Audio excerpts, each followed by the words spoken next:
ibu-ibu nih, semua ibu-ibu nih ya, kayaknya semua ibu-ibu punya anak, tampangnya nggak ada yang gadis ya, punya anak semua ya. Nah dulu pernah nyekolahin anaknya SD, SMP, SMA, betul? Nah waktu zaman SD, sekarang kan matematik apa, manggil guru les, betul ya? Matematik kelas 5, kelas 6 SD juga kita udah nggak bisa ngikutin kan, mesti manggil guru les. Nah panggillah guru les. Guru les itu kan cocok-cocokan sama anak. Aduh mah nggak enak, mah apa nggak enak guru lesnya, ganti dong, betul nggak? Nah pada saat ketemu guru les itu biasanya ada tuh mahasiswa-mahasiswa teknik sipil lah, atau dari ITB lah, dari mesin yang ngelesin, nyambi sembari kuliah ngelesin, ya kan? Anggaplah satu anak cocok nih, dia dapat income ini dalam juta, 1 juta, betul ya? Nah meningkat SMP karena udah cocok. Nah SMP kan udah beda lagi dong, lebih susah kan? Kelas 1 SMP yang minta tambahan nih, Pak Bu, sekarang kan SMP lebih susah materinya, ya kan? Tadi ngajar SMP nggak bisa 1 juta, sekarang minta 2 juta, ya. Nah, terus berikutnya masuk kelas 2 SMP, kelas 3 SMP, minta naik lagi, karena lebih susah dong. Nah, persiapan nih dari SMP mau masuk ke SMA, sekolah favorit, harus nilainya bagus, betul nggak? Rapotnya bagus. Jadi gimana? Ya udah 3 SMP, naik dong Bu, 3 juta, betul? Ya akhirnya karena anaknya cocok, nilainya bagus, masa gurunya minta 3 juta nggak dikabulin, betul nggak? Ya udah 3 juta deh, oke 3 juta ya. Sekarang SMA, ya. SMA, waduh, ini lesson bukan cuma matematik doang, matematik, fisika, kimia, komplit, matematik, fisika, kimia, 3 mata pelajaran yang susah-susah kita juga harus ampun lah, kimia boro-boro, cuma ingetnya H2O, air doang, sama O2 oksigen, betul nggak? Nah, rumus kimia ini plus ini bingung lah, ya. Nah, oke, 4 juta minta, ya, 4 juta. Anaknya sudah untuk bimbel nggak tahu, pengennya di rumah aja. Bis malas kalau bimbel, tanya mesti buat kamu sendiri, ya udah ya di rumah, ya udah.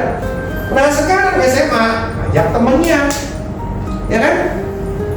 Temennya ikut bareng sama dia, tarifnya sama. Income dia jadi berapa? 4 juta kali 2 8 juta. Income-nya nama nggak? Nama. Sekarang saya mau nanya, ini tadi sebelum temannya ikut ya, ini yang disebut apa nih? Value. Betul? Value. Artinya dari skillnya dia cuma ngajar SD matematik, SMP udah matematik fisika, SMP kelas 3 udah matematik fisika plus mungkin bahasa Inggris. Sekarang SMA matematik, fisika, kimia plus bahasa Inggris. Nah, tambah temennya, ini jadi namanya apa? Reference. Artinya kalau kita pengen kaya, hayang benar, value-nya mesti ditingkatin nggak? Tingkatin. Kenapa sih kita mesti kuliah? Sebenarnya tujuannya untuk meningkatkan apa? Value kan? Tapi apakah kuliah earning segalanya? Kan tidak. Begitu Anda stop kuliah, tidak pernah mau belajar lagi, kira-kira value Anda jadi nambah nggak? Enggak. Toh Anda nggak listing yang harga 80M nggak ditanya, lu lulusan mana? Oh, saya lulusan ITB. Mana ininya, ijazahnya gua lihat IPK lu berapa? Nggak begitu. Yang dilihat value kan adalah lu ngedengerin dari orang lain, oh, agent Ilma pasti segala bakal beres. Karena dia bisa solving problem banyak, bisa kasih solusi banyak. Lu kasih ini aja lah, gitu loh, kasih A aja lah. Karena ada apa-apa dia oke secara value. Nah, leverage itu apa? Tim. Kalau kita punya tim, listing 100, bisa tetap biar sorangan? Tidak bisa kan? Listing Anda makin banyak, sampai 200, 500, 600. Apakah tangan Anda 2 cukup? Tim walaupun dia second market, dia punya tim banyak. banyak spanduk-spanduk nempel di rumah-rumah dia, tapi listrik dia. Ya kan? Sellingnya orang lain, tapi listriknya dia, gitu loh. Akhirnya kan kejual 100-200 unit dalam 1 tahun, ya wajar. Karena kerjanya by reference. Kenapa kita mesti gabung? Lu nggak jadi BT aja. Ya BT punya reference nggak? Nggak punya. Walaupun Asana sekali transaksi 10M dapat 3%, misalnya 300 juta setahun kan hiji-hiji kan. Sekarang pertanyaan saya, BT juga jangan dianggap nggak punya leverage. Kalau BT udah nagih bawa bedok ya, Pak, saya beserta tim kayak 10 jelema di sekap saya. Ya tukang bakso, ya tukang siomay, ya tukang beca, ya tukang soto, ya siapa kata kenal. Dia rombongan saya bawa apa ya? Nah, ujung-ujungnya saya juga bingung, orang ingin tetap bersikukuh jadi BT ya. Padahal kalau dibagi lebih kecil daripada gabung di agen franchise. Gitu loh. Nah terus sekarang keunggulan agen franchise kita dipotong 10% itu apa? Ya ini.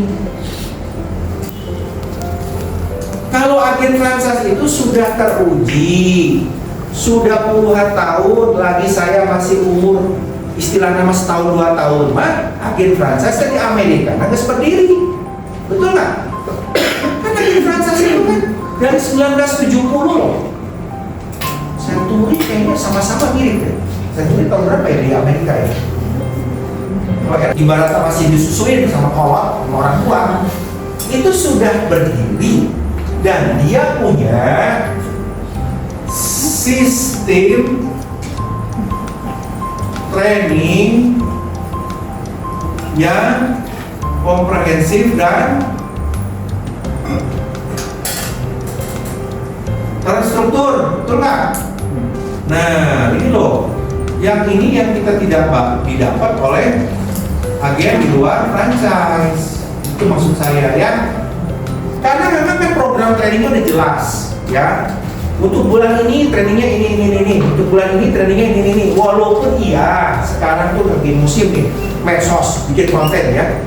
Tapi medsos dan konten bukan segalanya. Itu zaman waktu saya dulu adalah iklan koran. Zaman dulu nih, tahun 1990, terus tahun 2000 tuh iklan koran ya. Itu kan cuma media promosi. Salah satu media promosi adalah medsos. Ya kan? Salah satu. Media promosi yang lain apa? Macam-macam kan? Sekarang ada UTS, ada portal, konvensional masih dipakai, spanduk lah, bikin banner lah, bikin arrow lah, bikin leaflet lah, open house, betul? Itu kan konvensional punya. Tapi apakah gara-gara medsos aja? Enggak begitu. Medsos itu cuma tool gantinya iklan koran. Sekarang koran digantikan oleh medsos, ya kan? Perjalanan medsos perlu, kan masing-masing franchisee juga punya training tentang medsos juga kan? Betul nggak? Tapi kita tidak bisa menciptakan ini loh. 10% itu kita buat untuk ini.